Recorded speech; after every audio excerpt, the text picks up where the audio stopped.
Well, I'm still breathing. Ulisema hivyo ili hiyo time tulikuwa na shida sana, ukasema tupange hiyo njama ili tupate ile pesa tuweze kujiendeleza katika maisha. Wait a minute.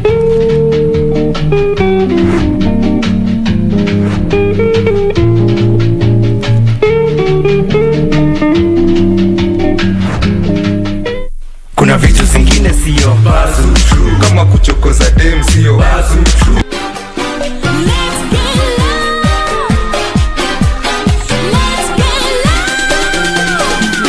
No stress, have some fun, hey. No stress, have some fun. For 5 years I've done a music show, and in the music show I've interacted with artists, and then I've also done music myself. And that first one, where our very own boy band Sauti Soul have put out the video for Rumba Japani finally. Harmonize is set to do a live virtual concert that he says will be the biggest ever done. True. Stop gender-based violence.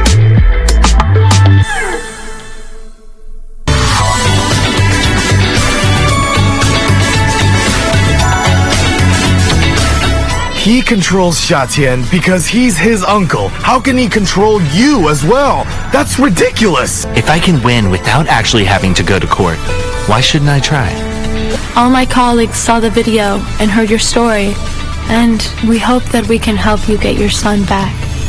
Please listen to me. He didn't abandon my mom. I'd rather eat 100 hot dogs with him than eat one steak with you.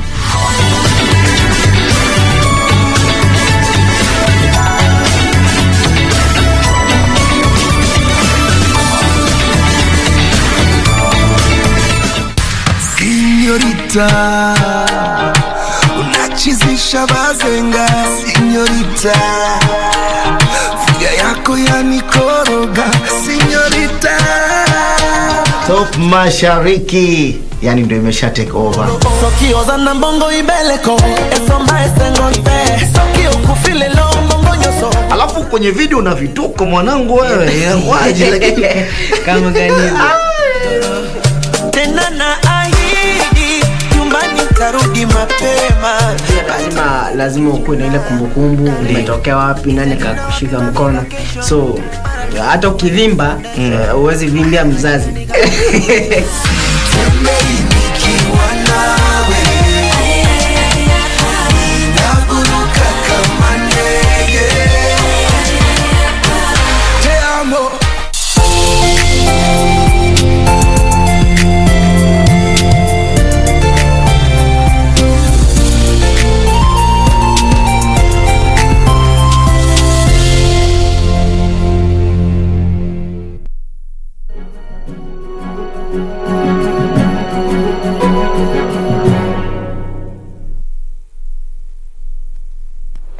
Welcome back. Now, fishermen in Fonyola and Budalangi constituencies have decried harassment by Uganda marine officials despite the presence of the Kenya Coast Guards.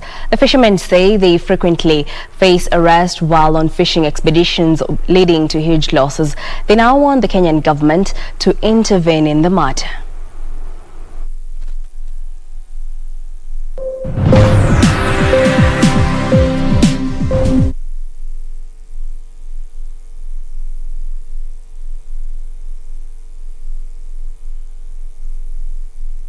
Bring you that report later on. Now, a separate matter, the Kenya Capital Markets Authority has issued the first set of licenses to 5 coffee brokers in line with the Capital Markets Regulations 2020.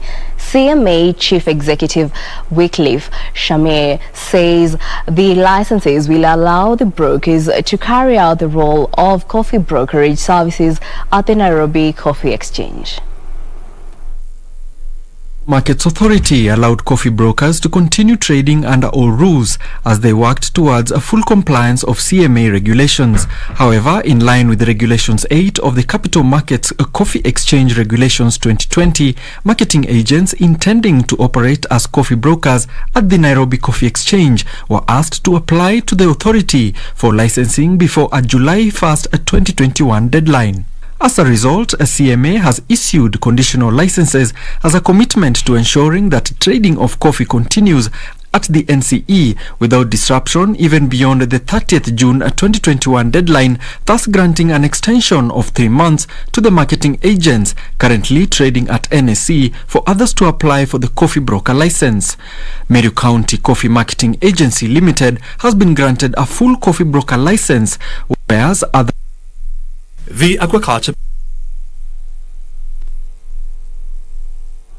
And Kenya has rolled out a campaign aimed at increasing the consumption of catfish, tilapia and trout fish in 15 counties. The campaign by Aquaculture Business Development Program is geared at helping to improve the national fish consumption annually from the current 4 kilos per person to 10 kilos by the year 2030. The aquaculture production in Kenya has stagnated for a long time before peaking to 24,000 metric tons in the year 2015. However, through aggressive aquaculture initiatives, the government hopes to increase production to around 50,000 tons by the year 2030.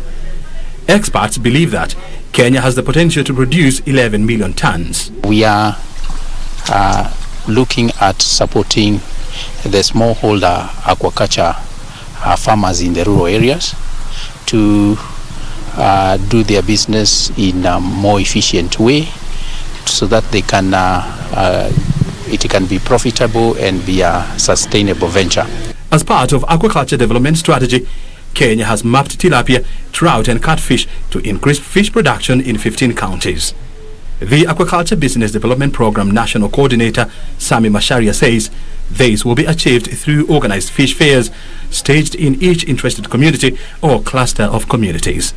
We want to move the farmer from the low production. At the moment, most farmers are between 10 and 50 kilograms production per year.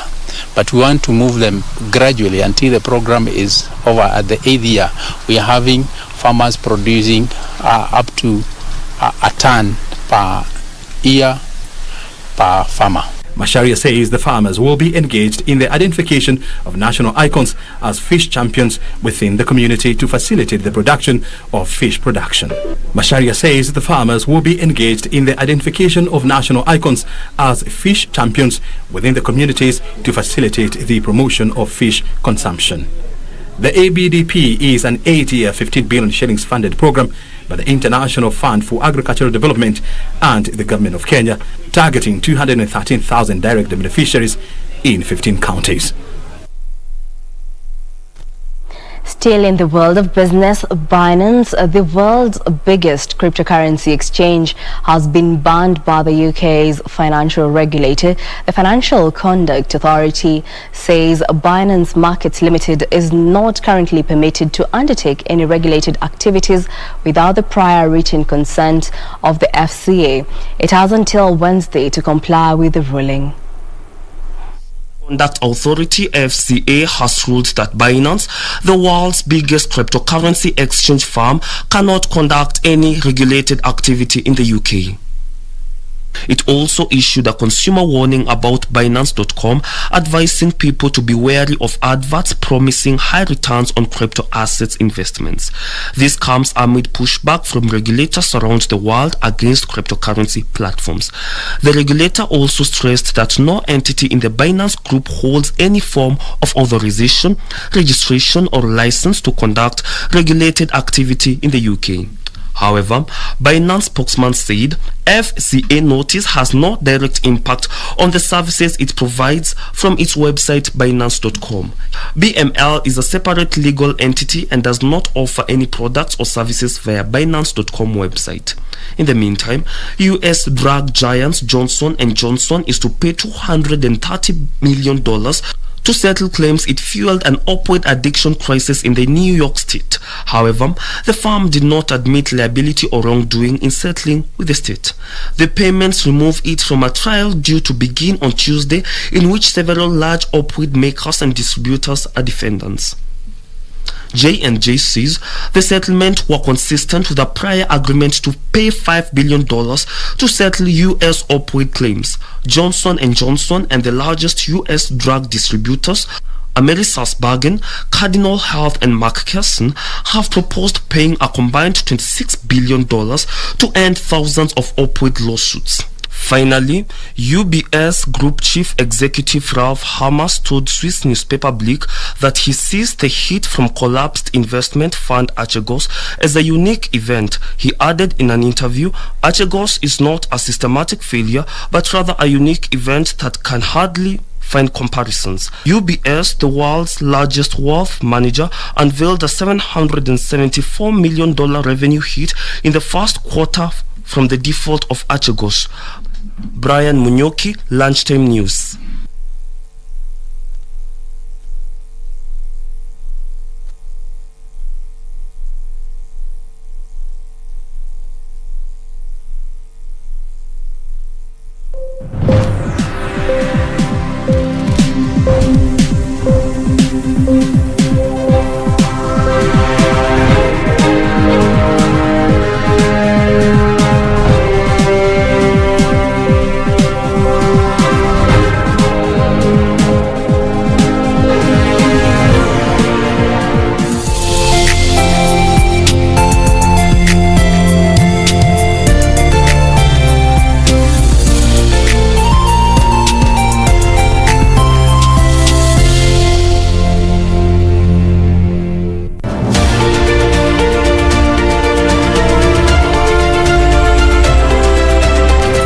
People, seeing wild dogs is a dream of a lifetime. The only way I can differentiate between these two individuals born on the same day, same sex, is using this small white unique spot. Last night they only got a small prey, so they're hungry. That thing killed all these packs within a span of 2 months. She's been down for about 25 minutes now. We only have about 10 more minutes to go.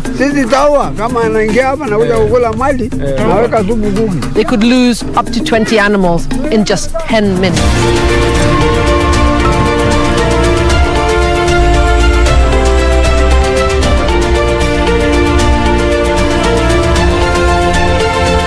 Quiero amarte de una forma diferente, de otro modo. But I have to be sure, Caro. I have to know if the photos in that memory card are the ones of Lucrecia looking for my mother's body. Lucrecia! Juliana, what are you doing here at this time? Do you know what he told me? I don't know. What? That Lucrecia paid him a huge amount of money to convince him to leave my own family, to run away with him, just to abandon me. If you really loved him, you would have let him be happy with Florencia, because you don't force someone into loving you. Quiero amarte de una forma diferente, de otro modo, nunca igual al de otra gente. How far is Kenya in COVID-19 vaccine development? Is KEMRI equal to the task? And how does the country rank in the global arena of medical research and innovation? This Monday on The Perspective, join me, Tomboya, as I host KEMRI Acting Director General Professor Sam Kariuki.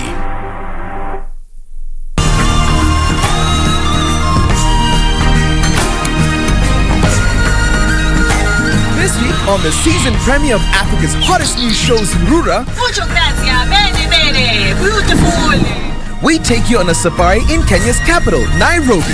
Get your adrenaline pumping and revving to go, and if that's not enough, we take you on a tour of what could possibly be the most photographed home in Africa. It's simply inspiring. That's all coming right up on Surura. Find your adventure, only on KBC.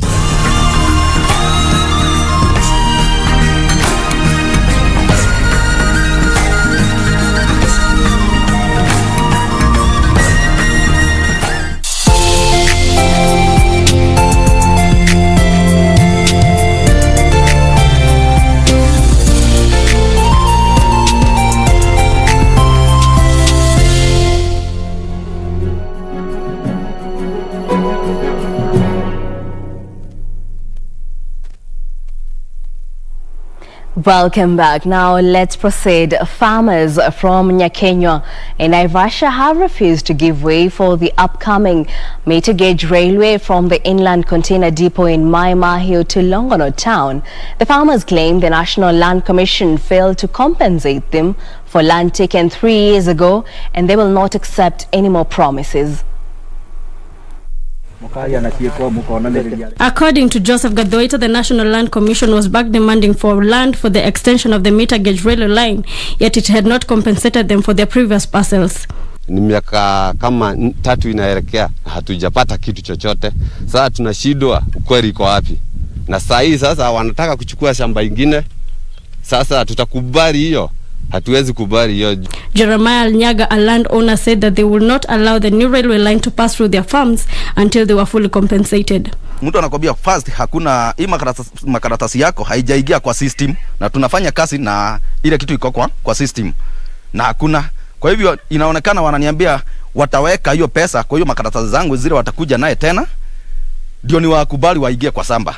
Na siwezi kubali kwa sababu wanataka wafanye kama vile walifanya tena hiyo nini nyingine. Regretting the delay in compensation, Nakuru County Commissioner Erastus Mboi said that the government was keen to first establish the real owners and the value of the land before releasing the money, assuring the affected families that they would receive their rightful dues once the verification exercise is complete. Wamboi Otiende, Lunchtime News. In other news, the Frontier Counties Development Council is pitching for unity of the Somali community living in Isiolo ahead of the 2022 general election. Council Chief Executive Officer Mohammed Gulaid says such unity is vital for the meaningful development to be realized in the area and other frontier counties. Speaking in Isiolo town, Abdullahi Sharif, Chairman Somali Council of Elders, called upon the Somali community and other communities residing in Isiolo to live in harmony. Sharing the sentiments, Mohammed Haji, Chairman Isiolo Chamber of Commerce, said everyone irrespective of age and gender needs to be respected for unity to be upheld in the country. Kabila tano yote sisi tunakaa na amani na tutazidi kukaa na amani siku zote, mezi zote, maka zote. Kama sisi hapana kwa kitu kimoja na sisi tujieleze mambo gani iko, opportunity gani iko, kila mtu anakimbia kando yake, itakuwa ni shida. Mohammed Gulaid, Chief Executive Officer Frontier Counties Development Council, further added that the unity of Somali community in Isiolo was vital for any meaningful development in the area to be realized. Members of the Somali community had converged in Isiolo town to discuss ways of strengthening relations with other communities as well as development projects which are expected to be implemented in Isiolo and other neighboring towns. Jacqueline Masharia for Lunchtime News. Moving on, residents in several parts of Baringo County are staring at a possible food crisis due to drought that has been occasioned by lack of rainfall in the region. The locals say they have been forced to walk several kilometers in search of water and pasture for their livestock. Now, Baringo Governor Stanley Kiptis has directed the County Disaster Department to start distributing water to affected regions, even as he urges the national government to immediately address the looming disaster. A few months ago, residents of Baringo County were forced to abandon their homes after their houses were submerged in floodwaters. Fast forward, the residents are on the move again, this time in search of water. The heavy rainfall, which was experienced in the region just months ago, has been replaced by a biting drought. Vile mambo yamekuwa saa hizi ni mbaya sana. Mvua haijanyesha kwa miezi kadhaa. Na kwa hivyo hata wanyama wameanza kukufa, watu wengine hata wasee na pregnant mothers wameathirika kwa sababu hao wenyewe ni vulnerable. So naomba tu serikali yetu ya county na national government na sisi wote viongozi wote na any stakeholder ya Baringo County tusaidiane, tununulie watu wetu chakula, tununue maji ya kusambaza kwa kila shule, tuchimbe boreholes mahali inawezekana, na tufanye bidii tuhakikisha kwamba watu wetu wanakaa maisha mzuri. To ease the pain of long-distance trek for water, the Baringo County government says it is working on modalities to ensure the scarce commodity is delivered to the affected regions. Governor Stanley Kiptis says it will take the efforts of both levels of government to avert the looming crisis. Kwa hivyo naomba national government wapate kusupport sisi kwa njia yote ile. Pia naambia department ya disaster management kwamba wajitayarishe ili wapeke mpango na mkakati ya kufikia wananchi katika sehemu ambao kwa sasa hawana vyakula. Safin Acheng Oma for Lunchtime News. The decades-old land tussle at the Ndathini farm in Kiambu County is set to be resolved following a breakthrough in the production and issuance of land title deeds to legitimate landowners. Over 200 shareholders have received the all-important document, ending their 30-year wait for their legal document. As of back and forth, the land ownership row at the Ndathini farm in Kiambu County is said to be finally put to rest. Some 200 legitimate landowners can now breathe easy after they were handed their title deeds. The director of the Eden Park, Joseph Njoroge, says the ongoing digitization of land records will help resolve hundreds of similar disputes. Leo kampuni yetu ilikuwa inapea members wa Ndathini farm shamba yao na title deeds. Shamba ambao ni ekari 2,500 na tumepea watu 200 kulingana na kanuni za COVID-19 ambazo tumewekewa na serikali. Lakini leo tunakanyanga kwa miguu yetu, tunagusa title deed kwa mikono yetu na tunamshukuru Mungu sana. Didhini ni real na tumepata title, na wale hawajamaliza title zao kulipa walipe ndio wakanyanga Didhini farm vile mimi nimekanyanga. Now, over 100 former students of Moi Girls Senior High School visited their former cook and showered him with goodies at Sajironi home. Now, the former students said Kerenke Olena Kikoni served them with dedication and they owe part of their success to him. 70-year-old Kerenke Olena Kinoni, Moi Girls' former cook, was delighted to receive his unique guest in his home, Sajironi, Kajiado County. The retired farmer, a father of 9, was a cook in 1980s and 90s, and though semi-illiterate, he was respected in the Maasai community. He also played a father figure role to the girls and encouraged them when it was not a norm for a Maasai girl to join formal school. The former students, who included nominated Senator Mary, recounting their good old days with their cook, now turned farmer and the place he played among the Maasai community at a time girl child education was less regarded.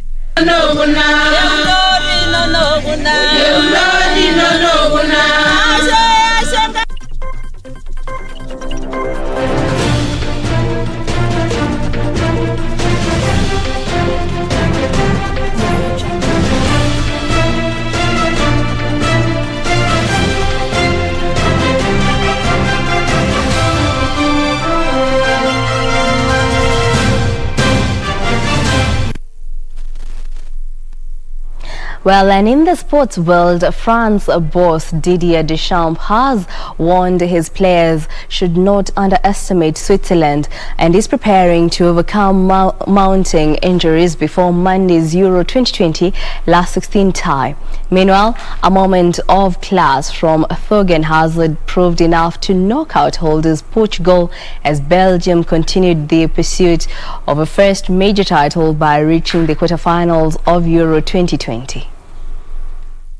Portugal, who again only introduced Manchester United's Bruno Fernandes from the bench, will look back at key Diogo Jota's chances, a Ruben Dias header that was saved, and a late Rafael Guerrero's drive that struck into the post. Kevin De Bruyne's fitness may dominate headlines in the build-up to the Italy showdown in Munich after he limped off moments after halftime, and Belgium also lost Eden Hazard to a complaint late on. The world's highest-ranked side may have key holes to fill, but again they have showed they possess the gift to complement their undoubted quality. Meanwhile, France boss Didier Deschamps has warned his players should not underestimate Switzerland and is preparing to overcome mounting injuries before Monday's this Euro 2020 last 16 tie. The champs bidding to become the first man to win both World Cup and European Championship. As a player and a coach has warned his side that they must simply be at their best. France are unsure on the fitness of Diane, and Hernandez has lost Ousmane Dembele to a knee injury for the rest of the tournament, while Marcus Thuram the winners. Daniel Mwendwa for Channel 1 Sports.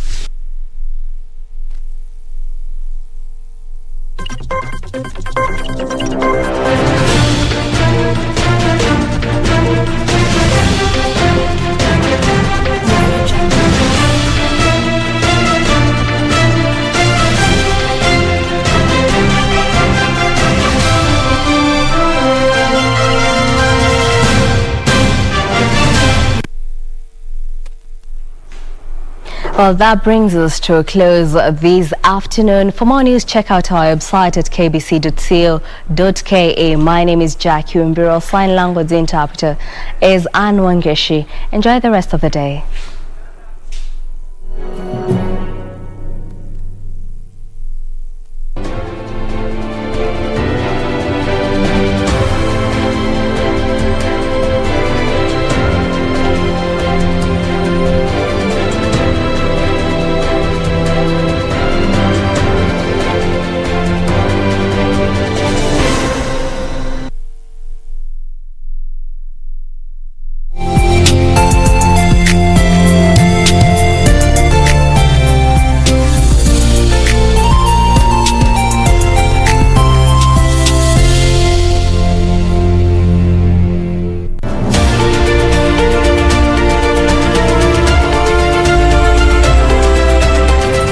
People, seeing wild dogs is a dream of a lifetime. The only way I can differentiate between these two individuals born on the same day, same sex, is using this small white unique spot. Last night they only got a small prey, so they're hungry. That thing killed all these packs within a span of 2 months. She's been down for about 25 minutes now. We only have about 10 more minutes to go. They could lose up to 20 animals in just 10 minutes.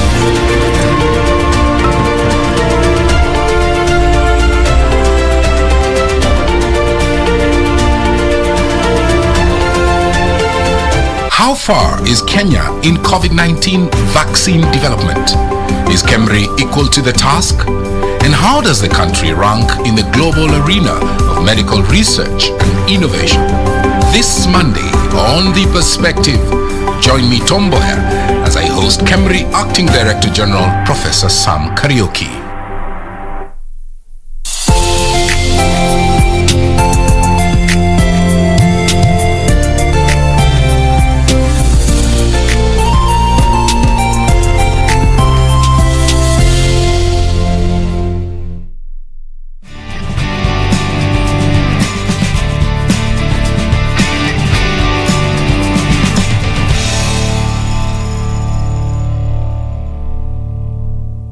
Tusker Football Club, formerly known as Kenya Breweries, where many honed their skills to become top players in the countries and beyond. We formed a very strong team in Kenya Breweries, now Tusker, because I remember the players that I used to play with. Just to mention a couple, Vincent Kwarula, late Kibera, Joseph Kibera, then Zacchaeus Omondi, Henry Motego, Michael Koth. We made a very strong foundation in that club. Samuel Molo, popularly known by his pet name Pamzo, had initially played for Maji FC, where his dad featured. I come from a very sporty family. My dad was a football player, and then of course my dad worked with the Ministry of in the Ministry of Water, and in the Ministry of Water there was a club called Maji. That was an initiative of my dad, and it was very easy for me to join that club when I was still in school. But it was at Tusker FC where he made a name for himself. As a player, I won the league, and Moi Golden. Then as a coach also, I won the league. I won Super 8, and of course those are my achievements as a coach with Tusker. He, however, left the club when they went through one of the most humiliating defeats in the Africa Club Winners' Cup. And I remember, I'll never forget, because we played Champions League, and it was Champions League. It was not Mandela Cup. Champions League. We played in the final against Motema Pembe, and away game we had very good results, because I remember that we came with 2 goals. It was 2-2. So final game we just needed maybe 1-1 result or 0-0 result, and we were champions. So football being football, I remember it was in Nyayo, leading against Motema Pembe, because 2-2, it's just like leading. Then in the first half, they scored 1 goal. So it was a pressure to us, because we knew that we are going to win this game, come what may. We had a very strong team. Then they scored the second in the first half. Unfortunately, again, we conceded the third one. And that is how we lost at home, because I remember Nyayo Stadium was full to capacity. So it was very unfortunate for us, and we lost miserably against Motema Pembe. And after the game, I think the whole squad, most of them, they left the country, including me. We couldn't take it anymore. We couldn't play anymore.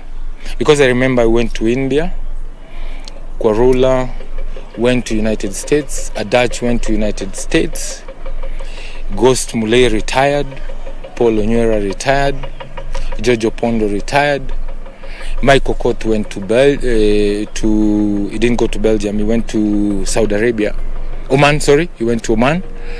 So that is how that team was integrated. Pamzo relocated to India as others sought other pastures. After the game, I think the whole squad, most of them, they left the country, including me. We couldn't take it anymore. We couldn't play anymore. Because I remember I went to India, Kwarula went to United States, Adach went to United States, Ghost Muley retired, Paul Onywera retired, Jojo Pondo retired, Michael Koth went to he didn't go to Belgium, he went to Saudi Arabia. He went to Oman.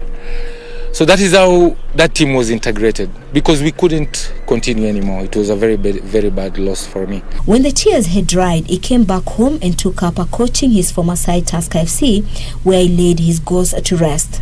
I came back to Tusker as a coach. That was 2011. And in my first season, we won the league.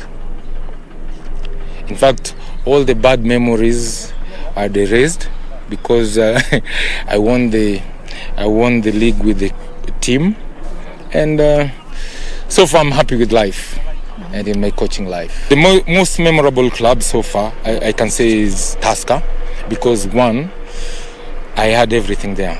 I had the finances, I had the good players. When I talk about good players, Atudo when he was still young, I had Boniface Oluoch. These are players that they were so experienced that it was very easy to work with them. Then of course, in Tusker, and I think what I love about Tusker is you're given the free hand. And if there is any player that you want to buy, you feel that is going to help the club, you're always given the support. He's also had a stint with Gor Mahia, both as a player and coach, apart from several others he's managed, including East Bengal in India. When I went to India, I played for East Bengal for 2 seasons, and we won the Calcutta League, we won the I-League, we were champions in DROUGHT Cup. Then after 2 seasons in East Bengal, I joined our rivals, Mohun Bagan, and I won the league. I think that was the only achievement I did with this Mohun Bagan, winning the league, but the local league, yeah. So after 2 seasons, I came back to Kenya, Gor Mahia as a coach player. Gor Mahia as a player, I've won the league. Then as a coach, we finished 3rd. I've also won a couple of best coach of the year when I was in Tusker. So best coach. I think to me that is the highest, yeah. because out of all the coaches in all the discipline, I was the best, yeah. So I'm happy. The former international also cherishes moments with the national soccer team Harambee Stars and was a member of the 1992 squad that featured in the Africa Cup of Nations. That time when I was in the national team, it was about you were playing for the country. We didn't have enough money because I remember we could go for camp for like 1 month, but we don't get any allowances. There was no winning allowance.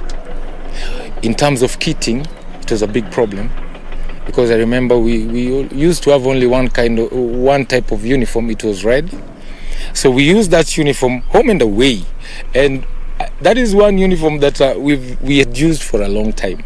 But you see now, and I'm really happy what is happening in the national team. In terms of kitting, Harambee Stars is well kitted. Then, in terms of playing, let's say friendlies, okay, we used to have friendlies, but I believe that this is big difference. The friendlies that they're playing now, I may say that they're well looked after.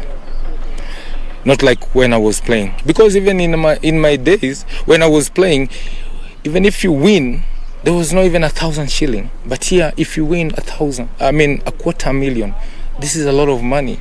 I mean, if you win 2 games, that is 500,000. And this is good motivation for our players. Very good motivation. And I believe if we keep on going if we keep on doing this, we are going to build a very strong Harambee Stars. This brings to mind Kenya's return to the Africa Cup of Nations in 2019, which elicited mixed reactions in the team selection and returns. Let's use merit. Because to me, I still believe there are some players who deserve to be in the national team, and some don't deserve to be in the national team. Let players work hard to be called in the national team. Let's not call our friends. So let's say that I'm coaching a poster, then I'm a national team coach. I just call poster players. I'm not helping the club, and I'm not even helping the national team. So in short, let's call players who deserve to be in the national team.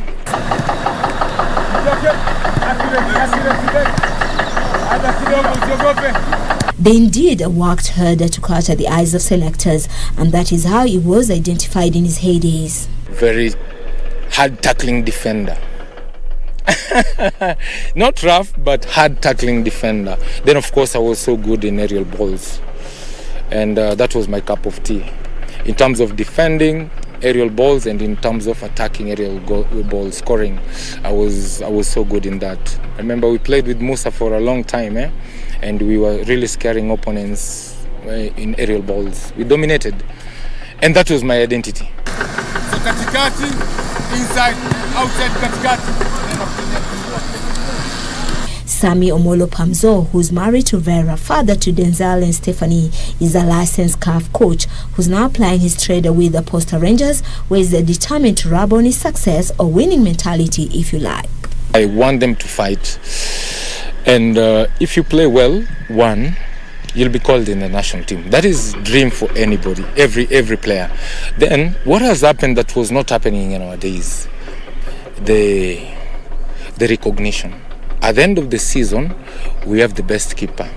At the end of the season, there is money for the best defender, money for best midfielder, striker, money for best coach, best team. These are good motivations, and I believe that we can get it. As Posta, we can always be on the podium. Football, it's about learning every day. And I think I'm one of those coaches who have learned the hard way, because sometimes as a coach you don't get the results you need or you want. And let me tell you, in Kenya we are very, very impatient officials. Once you lose maybe even 2 games in a row, they just plan about replacing you, which I believe it doesn't work. It doesn't help the club and it doesn't help the coach. I believe that a coach should be given time enough to build the club, to know the players well, to install his philosophy. So sometimes you're not given that time, and that is always a big challenge, not only to me, but all coaches in Kenya.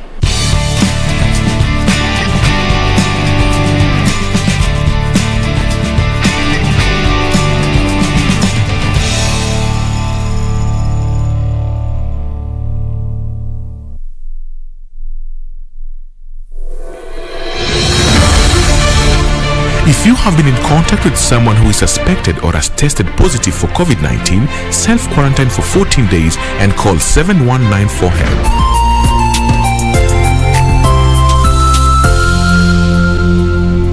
COVID-19 is preventable. Protect yourself, family,